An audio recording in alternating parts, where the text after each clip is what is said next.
gusto congratularme en primer lugar por estar aquí y además por estar en la quinta escuela de invierno, que eso no lo ha dicho Mara, pero la continuidad de este tipo de iniciativas es importante y habla del éxito del máster. Si algo ha quedado claro, yo creo, en la presentación de Mara es que el máster es un lugar de encuentro y no solo un lugar de encuentro de profesores, como bien ha señalado ella, de toda España, incluso de fuera, sino también de diversas disciplinas. Y dentro de esto, y en la parte que a mí me toca, es un máster muy importante para la teoría de la argumentación porque contribuye decisivamente a su consolidación dentro del panorama de los estudios de filosofía y de filosofía de la ciencia y lógica en España, hasta el punto que es una oferta única.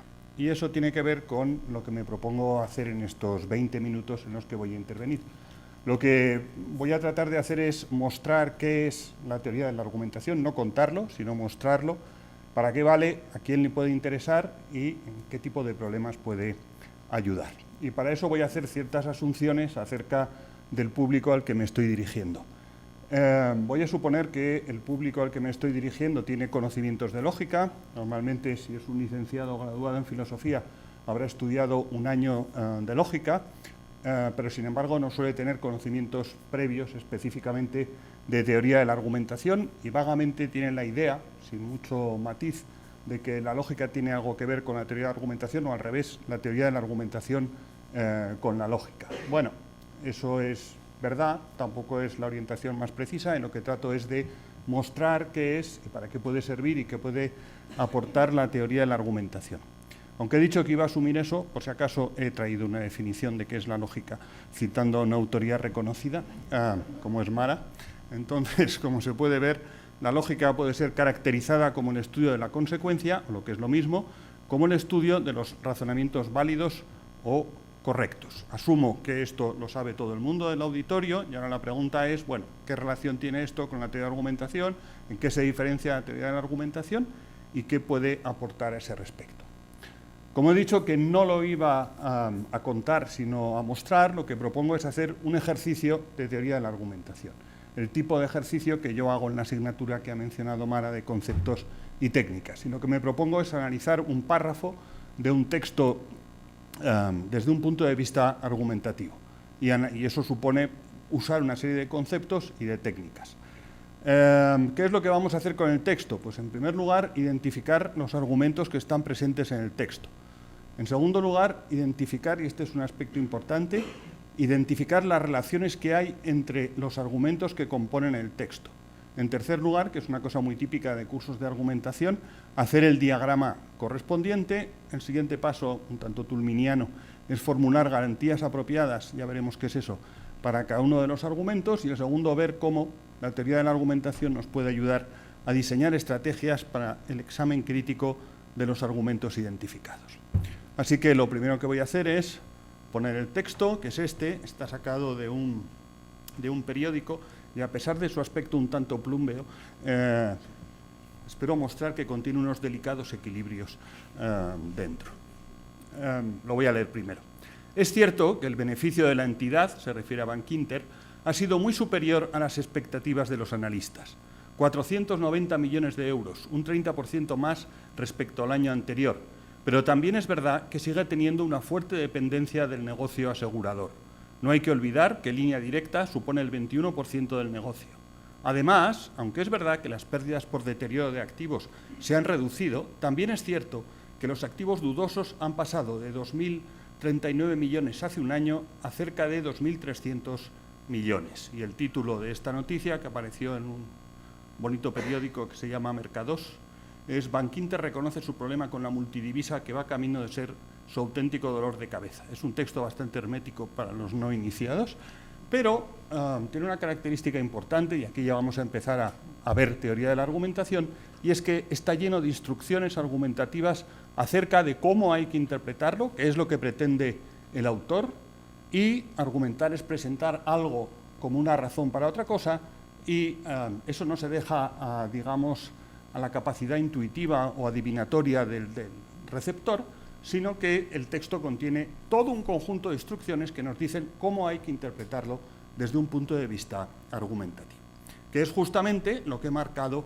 en rojo. Hay varios indicadores dentro del texto, varios dispositivos para representar la estructura argumentativa. Los básicos en un discurso como este, que es escrito, son los signos de puntuación, por un lado, y lo que se conoce como conectores argumentativos.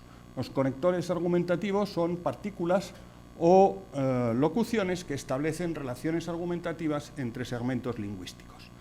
En este caso particular, lo que tenemos es, veamos, se colocan una serie de paréntesis. El modo en el que indicamos los paréntesis en un texto escrito a menudo es usando signos de puntuación.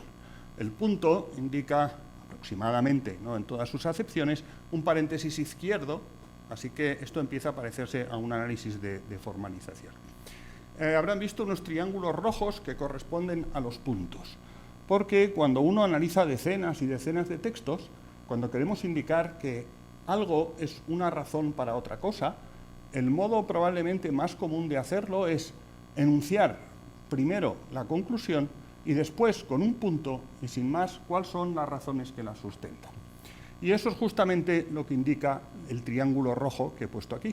El triangulito rojo sustituye en el texto original, si vamos hacia atrás, a un punto, como pueden ver, por ejemplo, en la primera frase, cuando dice superior a las expectativas de los analistas. Entonces, ese punto lo que indica es que la frase que viene detrás está siendo presentada como una razón para la frase que viene delante. Y observarán que eso pasa una vez. Lo que nos está diciendo es el hecho de que Bankinter ganara 400 millones de euros, un 30% más respecto al año anterior, es una razón para creer que sus beneficios han sido superiores a las expectativas de los analistas. Y lo mismo sucede más adelante cuando se nos recuerda que Bankinter, que Línea Directa supone el 21% del negocio de Bankinter, y eso es una razón para creer que Bankinter tiene una fuerte dependencia del negocio asegurador. Así que ahí tenemos una pista que nos dice que lo segundo se está siendo presentado, con o sin razón, como una razón para lo primero. Y hay otra cosa más excitante para el teórico de la argumentación, que son los conectores que aparecen aquí, pero también, aunque además, también es cierto que. Y son excitantes porque uno está suficientemente deformado, pero aparte de eso, porque introducen relaciones entre argumentos. Así que ya no es una relación interna al argumento, la relación entre las premisas y la conclusión, que veíamos expresada con el punto, sino relaciones entre argumentos. Y esto ya empieza a ser un poco característico de la argumentación frente, por ejemplo, a la demostración. Y un análisis muy típico del conector pero. El conector pero es así como el conector arquetípico y con el que ha hecho fortuna Ducrot. Entonces, ¿qué es lo que queremos decir cuando decimos A pero B? Cuando decimos A pero B, que esta mañana lo contaba Gonzalo justamente, estamos diciendo, en primer lugar, estamos afirmando A y afirmando B, nos estamos comprometiendo con A y con B. En segundo lugar, decimos que A, en el contexto en el que se usa, favorece una determinada conclusión que está implícita. Normalmente no se expresa, a veces sí.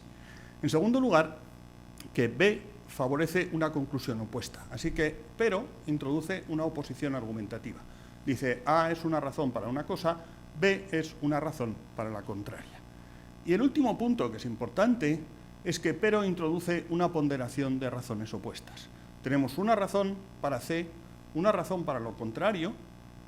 No simplemente nos limitamos a decir, bueno, hay razones para una cosa y hay razones para lo contrario, sino que elegimos. Y pero dice que la razón más fuerte es la segunda. Así que estamos presentando el segundo argumento como más fuerte que el primero. El otro que aparecía en el texto era aunque. Si pero marca el argumento más fuerte en una oposición, aunque marca el argumento más débil. Entonces, si decimos aunque A, B, estamos diciendo aceptamos A y B. Eso es importante porque nuestro problema no está en las premisas. Estamos comparando dos argumentos aceptables y estamos eligiendo uno como más fuerte. Entonces, cuando usamos A, lo que se diferencia con respecto al caso anterior de pero, es la cláusula 4. La cláusula 4, que en este caso lo que indica es que aunque marca el término más débil y por tanto debemos elegir el otro. Entonces, si volvemos al texto, vemos que tenemos dos frases que se presentan como premisas de argumentos opuestos, con conclusiones opuestas. La primera es cierto que el beneficio de Bankinter ha sido muy superior a las expectativas de los analistas. Y se nos dice, eso en el contexto, funciona como una razón opuesta a, es verdad que Bankinter sigue teniendo una fuerte dependencia del negocio asegurador. Bien, una cosa que no está ahí es, vale, ¿para qué es una razón que el beneficio de Bankinter haya sido superior a las expectativas? Pero lo que sí nos dice pero es que es una razón para lo contrario, para creer lo contrario, que el hecho de que siga dependiendo del negocio asegurador.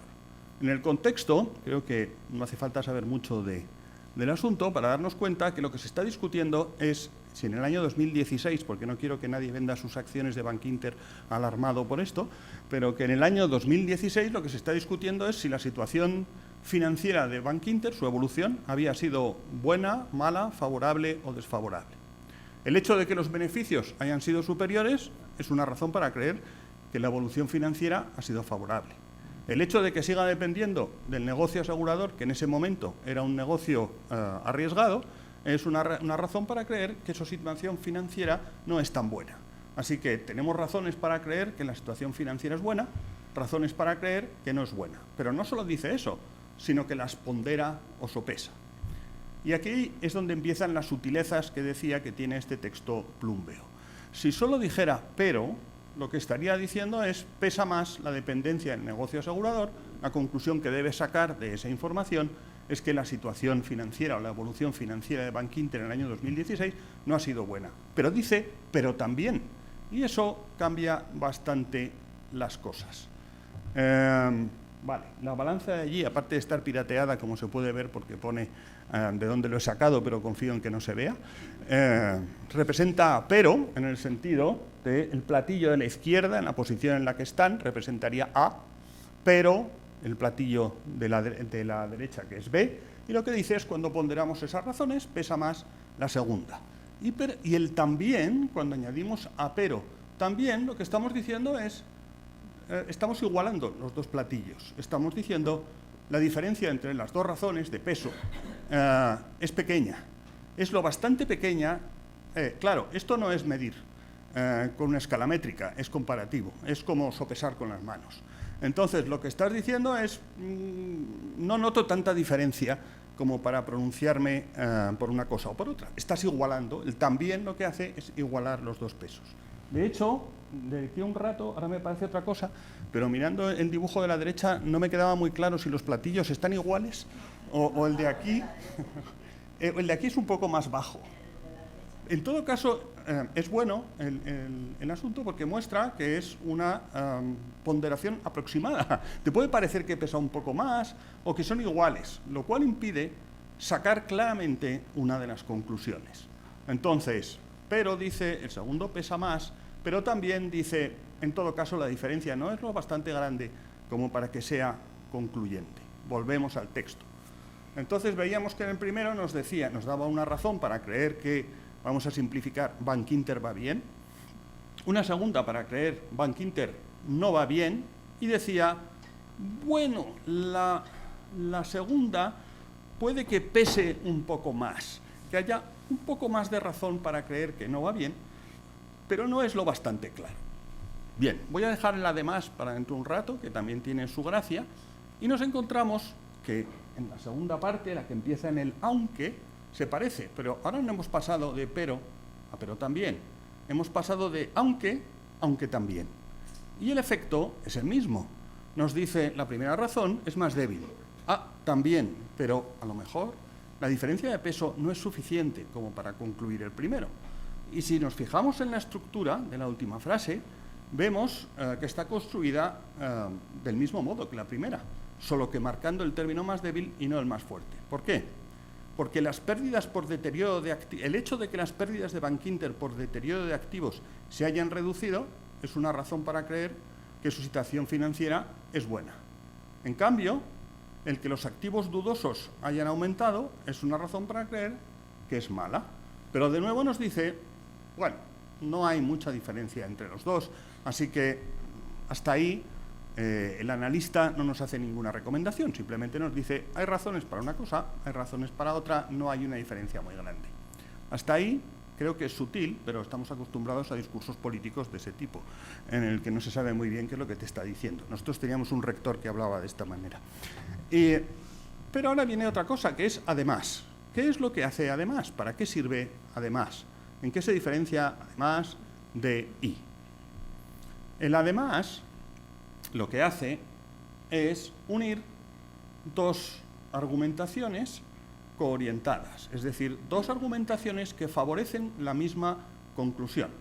Esto es, uno puede decir, es guapo y además inteligente, pero no puede decir es guapo y además tonto. Y no puede decirlo por ciertos prejuicios acerca de los...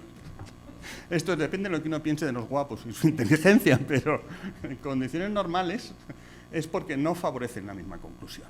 Entonces, lo que nos está diciendo aquí es, mira, el primer bloque, que está formado por la ponderación de razones a favor y en contra, y el segundo bloque favorecen la misma conclusión. ¿Y cuál es la misma conclusión la que favorecen? Si nos fijamos cómo está marcado, en los dos nos dice la razón para creer que la evolución financiera de Bankinter ha sido mala es un poco más fuerte que la otra, aunque no suficiente para concluir. Recuerden lo de las balanzas. Entonces lo que tenemos es, en el primer caso tenemos razón a favor, razón en contra, pesa un poco más la razón en contra. En el segundo caso tenemos razón a favor y razón en contra, pesa un poco más la razón en contra. Cuando ahora unimos, además, hace una especie de suma de razones. Cuando tenemos dos razones en el mismo sentido, ligeramente más fuertes, entonces sí podemos llegar, se supone, eso es lo que está diciendo, puede ser verdad o no, luego habrá que evaluarlo, pero lo que está diciendo es la combinación de esos dos bloques de razones sí nos permite concluir que la evolución financiera de Bankinter no ha sido buena.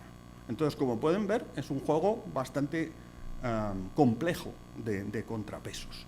Y este, además, lo que hace es introducir un tipo de estructura en teoría de la argumentación que se conoce como argumentos. Los nombres varían, pero lo que es básicamente es una conjunción de argumentaciones, dos argumentos que se refuerzan mutuamente. Esto es una cosa muy característica de las argumentaciones que estudiamos, que es la importancia de las relaciones entre argumentos. Esto que acabamos de ver, que expresan pero también o además. Esto que tenemos aquí, entonces, es una especie, digamos, de versión un poco estandarizada. He quitado, por ejemplo, el aunque y lo he sustituido en los dos casos por la misma estructura, pero también. No obstante, aquí, y he sustituido los triángulos por tantos. Es una especie de paráfrasis del texto que pretende dejar más clara cuál es la estructura que he glosado. Lo que sucede es que aquí falta algo, y es, he dicho, pero también une razones con conclusiones opuestas. Y si vemos lo que pone aquí, tal y como está redactado, no aparecen conclusiones opuestas, porque de hecho se nos dice, estos dos segmentos llevan a conclusiones enfrentadas, opuestas o incompatibles, pero no se nos dice cuáles son. Eso hay que inferirlo del contexto. Y esto es lo que he hecho aquí. Lo que he hecho aquí justamente es añadir la conclusión. Entonces, en el primer bloque lo que tenemos es un tipo de estructura argumentativa que se conoce como encadenamiento. Entonces, lo que tenemos es premisa, Bankinter ha ganado 490 millones de euros, un 30% más respecto al año anterior, por tanto, conclusión intermedia, el beneficio ha sido muy superior a las expectativas de los analistas, por tanto, conclusión final, la evolución financiera de Bankinter en 2016 ha sido positiva. Y ese argumento se enfrenta a otro, que ahora también es un encadenamiento, y la conclusión final es, por tanto, la evolución financiera de Bankinter en 2016 no ha sido positiva, ¿vale? Está ponderado.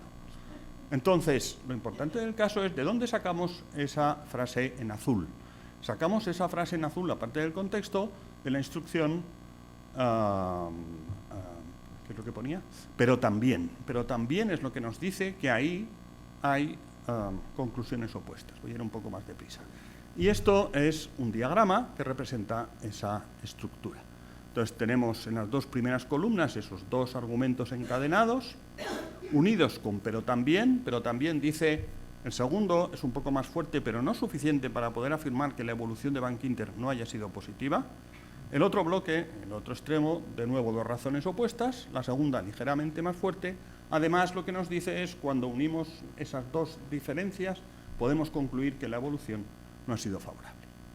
Entonces, eso por lo que respecta a la estructura, eso sería una parte que es el análisis de la argumentación, reconocer argumentaciones y su estructura, ser capaz de representarla mediante un diagrama, una paráfrasis, como hemos hecho, y explicarla. Pero ahora pasa otra cosa, que es, en realidad, cuando uno da un curso de argumentación, los alumnos suelen estar impacientes, y cuando uno empieza a contar este tipo de cosas, dicen, bueno, ya, pero el argumento es bueno o malo.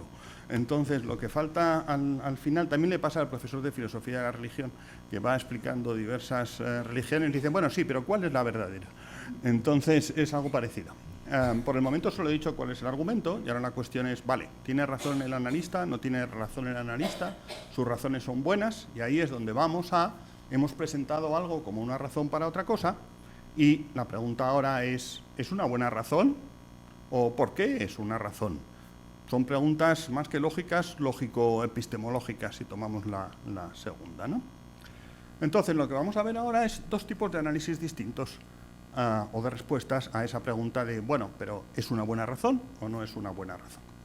Cuando pongo análisis lógico formal, lo que voy a tomar es el primer argumento del fragmento, y un modo de responder a esa pregunta tradicional es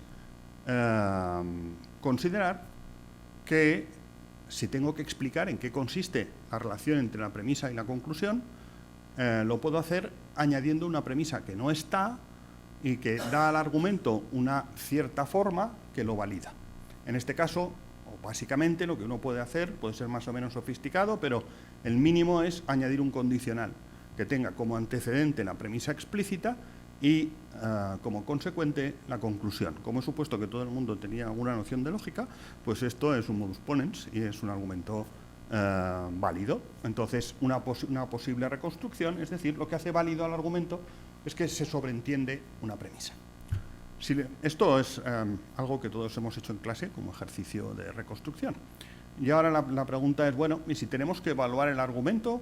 ¿Qué es lo que tenemos que preguntar? Porque la pregunta es, bueno, ¿es una buena razón eso que se nos ha presentado como una razón? Y una vez que hacemos esta maniobra, esto, he dicho, es un esquema formalmente válido de razonamiento, así que la pregunta es, bueno, ¿la premisa es verdadera o falsa? Eso es lo que pasaría a ser la cuestión, la premisa que hemos añadido. También la otra, pero suponiendo que podemos comprobarlo directamente, entonces la pregunta es si es cierto que el hecho de que el beneficio haya sido superior es una razón para creer que la evolución ha sido financiera. Así que la pregunta para saber si es un buen argumento, una vez que lo reconstruimos así, es, ¿esa premisa es verdadera? Bien, creo que la verdad está sobrevalorada en líneas generales. Y si tuviera que pronunciarme, bueno, yo suelo decir que no me dedico a la filosofía, sino a la sofística. Y una vez conté eso en clase y al final de la clase vino un alumno y me preguntó, me ha interesado mucho, ¿eso dónde se estudia? Vale, volviendo a lo nuestro. La premisa en cuestión, entonces, ¿es verdadera o falsa? Bien, yo creo que la frase, aunque los beneficios de Inter fueron muy superiores a las expectativas de los analistas, su evolución no fue buena, me suena bien, me parece aceptable. De hecho, es lo que está diciendo el autor del artículo, si recordamos el texto, así que entonces me inclino a pensar que es falsa. Así que hay una premisa falsa. Pero me resulta raro porque recuerden que he dicho, cuando uno usa pero, acepta las premisas de los dos argumentos. El problema no está en que haya una premisa falsa, está más bien en la fuerza o el peso de los argumentos. Y creo que el aunque que hemos analizado algo nos da una pista, o por lo menos un análisis alternativo de esta premisa, de esto que yo he añadido aquí como una premisa añadida. Y la pista es, lo que tenemos que añadir, lo que está sobreentendido, no es un enunciado o una proposición que pueda ser verdadera o falsa, el contenido de una aserción, sino una regla. Una regla que estamos usando y nos permite pasar de las premisas a la conclusión. ¿Cuál es la diferencia entre una regla y una proposición? Una proposición es verdadera o falsa. Una regla no es verdadera o falsa. Una regla es aplicable, no aplicable, en ese caso, generalmente válida, inválida, más o menos fiable. Entonces, ¿cuál es el análisis alternativo? Y esto es Toulmin. Básicamente decir, no, lo que se está sobreentendiendo no es una premisa que sea verdadera o falsa, sino una regla. Y a partir de ahí, la pregunta es, Que el argumento sea bueno o malo dependerá de esa regla, de la aceptabilidad de esa regla. Y con respecto a una regla, lo primero que habría que preguntarse es si esa regla es aceptable en el ámbito en el que sea, que en este caso es el de las finanzas.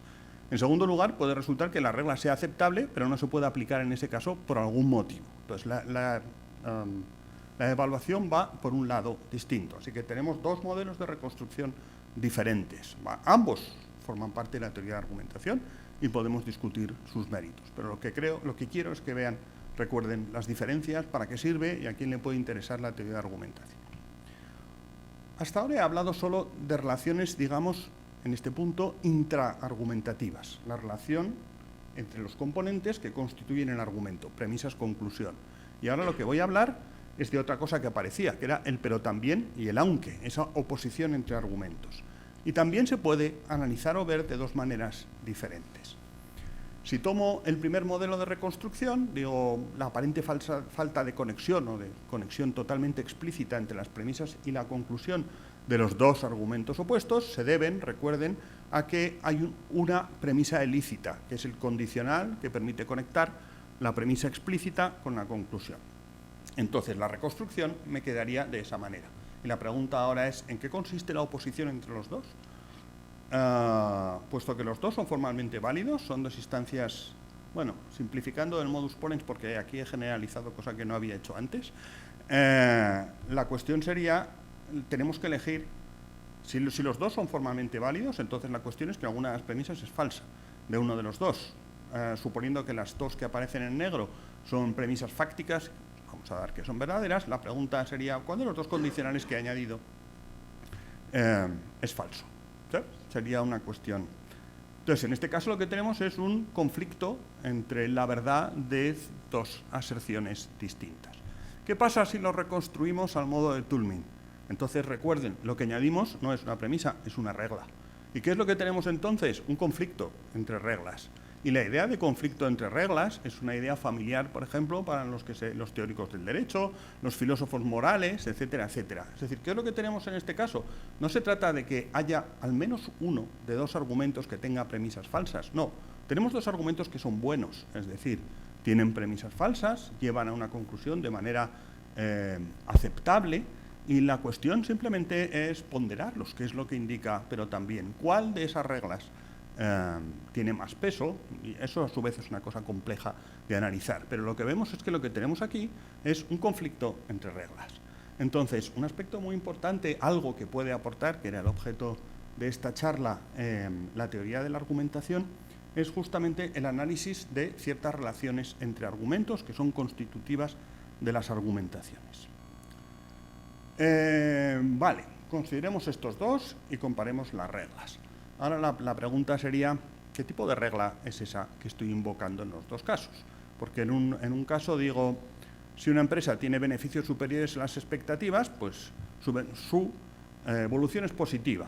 Y digo también, si una empresa depende de inversiones de riesgo, su situación financiera no es positiva. ¿Qué tipo de generalización es esa? ¿Qué tipo de regla es? Dependiendo de cómo identifiquemos eso, la respuesta será distinta.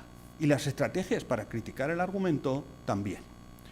Hay tres posibilidades, quiere decir que a mí se me ocurren tres posibilidades, a lo mejor a otros se le ocurren más, etcétera, etcétera. Bien, una posibilidad es que uno piense que lo que hay aquí en juego es un criterio más o menos analítico, que se puede derivar de la definición de evolución financiera. Esa es una tendencia propia de los filósofos que consideran que prácticamente todos los argumentos son analíticos, porque se derivan de alguna definición. Yo, como ya he dicho que era un sofista, tiendo a verlo de otra manera.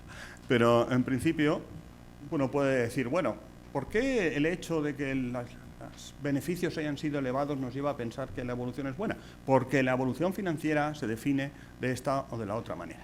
Bien, si uno es como diría yo de manera correcta, ya que nos están grabando, un maldito empirista, entonces puede pensar que es una cuestión de regularidades. Y es que simplemente en el pasado hemos visto que cuando los beneficios eran superiores, pues la situación financiera de la empresa era buena.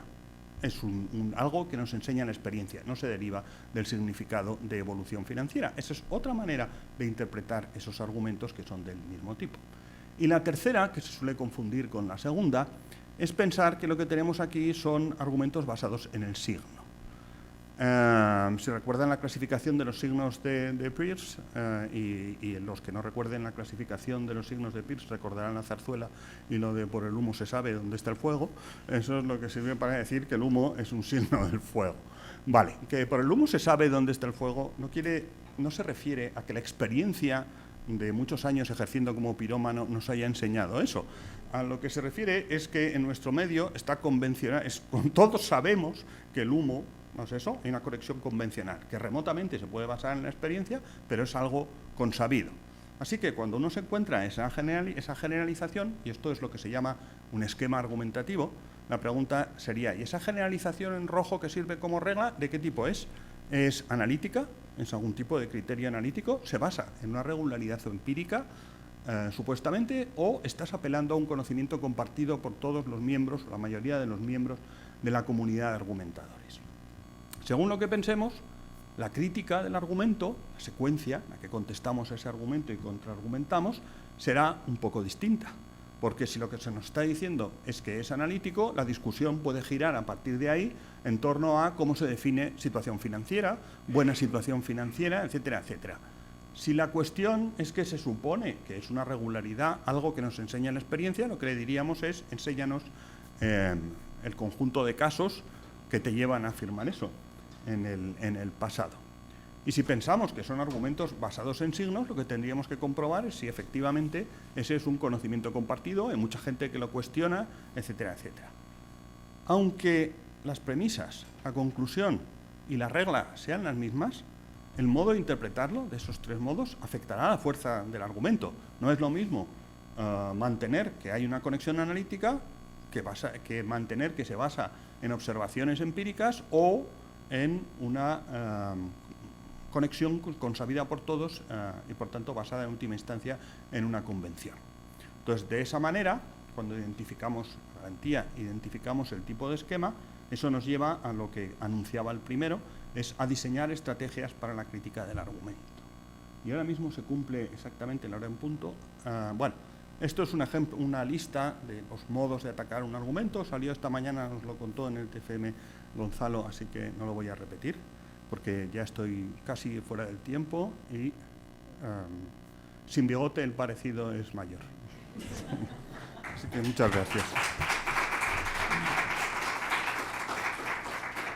Por ejemplo, vamos a ver, cuando alguien dice el beneficio de Bankinter en 2016 ha sido muy superior a las expectativas de los analistas, por tanto, la evolución financiera de Bankinter ha sido positiva. Cuando alguien dice eso, está manifestando un compromiso inferencial. Está expresando que, en su opinión, lo segundo se puede inferir de lo primero. Una manera, y en esto podemos seguir a Brandon, de hacer explícitos los compromisos inferenciales es expresar eso como un condicional. Si el beneficio Bankinter ha sido, entonces no sé qué. Hasta ahí no he avanzado nada. Quiero decir que si tú no lo entiendes y me preguntas ¿y por qué lo primero es una razón para lo segundo? Yo te contesto, sí, hombre, sí, porque sí, no sé qué, entonces no sé cuál. No te he contestado a tu pregunta, ¿no es eso? Vale, pero estoy haciendo explícito cuál es mi compromiso. Entonces, mi idea del asunto es, la garantía es una regla que, aplicada a ese caso particular, produce, justifica ese enunciado condicional. Entonces, ¿cómo se obtiene? Generalizando a partir de ahí. ¿Cuál es la generalización adecuada? Depende del contexto y requiere ciertos conocimientos por tu parte acerca de lo que es plausible o no es plausible. Ese es el modo de interpretarlo. Creo que, Tomás, lo de Lien no es tan distinto, solo que ella llama las cosas de otra manera. A lo que yo llamo la garantía, creo que tú le llamarías el respaldo, y a lo que yo le llamo el condicional le llamarían la garantía. Pero al final el fundamento es el mismo, que es una generalización de eso. Sí.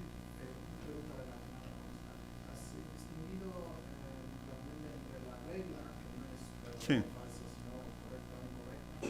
Y las premisas. Sí. Me pregunto si ese condicional realmente es una regla, porque no tienen nada de normativo, no si es de concreto, pero a ver. muchos Vale. que se supone que funcionan como reglas son claramente descriptivos, entonces vale. me parece un poco... Bueno. A lo mejor muestra mi incomprensión. Vale, vamos a ir con una parte que va a ser más digerible y luego con una indigerible. La parte digerible es que en este caso particular, y un condicional como este, que viene calificado con un por lo general o por regla general o algo por el estilo, creo que sí se puede interpretar como una instrucción del tipo de datos de este tipo, se pueden inferir bajo ciertos supuestos o condiciones de normalidad conclusiones de ese tipo. Y en ese sentido es normativo, ¿vale? Ahora, otra cosa es un condicional, digamos, lo que yo he dicho antes, no la regla, sino la aplicación en este caso específico, ¿no? Si el beneficio de Bankinter, etcétera, etcétera, eso ¿se puede decir que eso sea verdadero o falso? Bueno, a ver, es opinable. Yo creo que eso es una instancia de una regla, aplicada a un caso particular, y que no es... y estoy realizando una inferencia que considero que está justificada, pero discutir eso nos llevaría mucho más tiempo. Pero lo que sí creo que podemos estar de acuerdo es que cuando colocas cosas como por regla general en condiciones normales, eso se parece bastante a una instrucción, porque admite excepciones. Claro, cuando ya hablo de Bankinter en concreto, ahí no puedo decir por regla general, porque me estoy refiriendo a un caso específico. Entonces ahí sería opinable. También depende de lo que uno piense acerca de la relación que hay entre el razonamiento teórico y el razonamiento práctico. ¿Vale?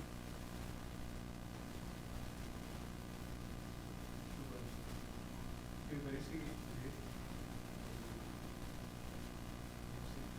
luego la de garantía debería existir el contexto. ¿El qué? A ver. Por ejemplo, para pensar que cualquier argumento me pega, siempre tiene que estar. Bueno, a ver, son dos cosas. Son dos cosas distintas, depende cuál sea la pregunta. Vamos a ver, si vamos al texto, en la garantía el texto no estaba explícito, ¿vale? Solo decía tal cosa, por tanto tal otra, y no daba ninguna explicación. Ahora, mi hipótesis del asunto es que, a diferencia de cuando metemos una premisa lícita, la garantía no es algo que falte, ¿vale?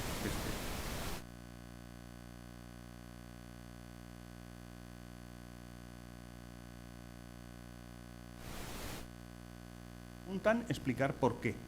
Y una respuesta posible a esa pregunta, ¿por qué dices que eso es una razón para lo otro?, es decir, sí, por esta regla, y eso es la garantía, si me preguntan, en el marco del intercambio. Otra cosa es cuando yo, como aquí, yo cojo un texto enlatado, vamos a decir, no tengo delante al otro y hago una conjetura acerca de qué es lo que está pensando. Puede que piense eso o no, hemos visto que se podía interpretar de varias maneras. Y luego hay otra cosa que es fáctica. Yo creo que cuando nosotros... A ver, cuando alguien no especialmente retorcido, tú das un argumento y alguien te pregunta, no entiendo qué tiene que ver tu premisa con tu conclusión, esto es una cuestión, una afirmación fáctica por mi parte, yo creo que la respuesta más común no es invocar una regla, eso ya requiere un cierto grado de sofisticación, sino más bien una analogía. Normalmente diría, sí, hombre, sí, es como este otro argumento, y citaría uno que a mí me parezca que a ti te parece que obviamente es válido. Porque no es algo que falte, es algo que puedo pedir. Igual que te podría decir, ¿tú de dónde te sacas esa premisa? Y tendrías que justificarlo, ¿no? Pero la justificación de la premisa no es algo que le falte al argumento, es algo que te puedo pedir. No sé si me explico. Entonces, no es descubrir algo oculto, en cierto sentido. No es que ahí está la garantía, no la veo. ¿Cuál es la técnica para descubrirla? No, la garantía se construye. Y yo lo reconstruyo. Y cuando no puedo hablar, o sea, si estoy hablando contigo, lo normal es que te lo pregunte, ¿no? ¿Por qué crees que eso es una razón? Cuando no puedo hacer eso, lo que estoy haciendo son conjeturas basándome en mi conocimiento de tu manera de razonar, el contexto y otras cosas. ¿Sí? Pues muchas gracias a todos.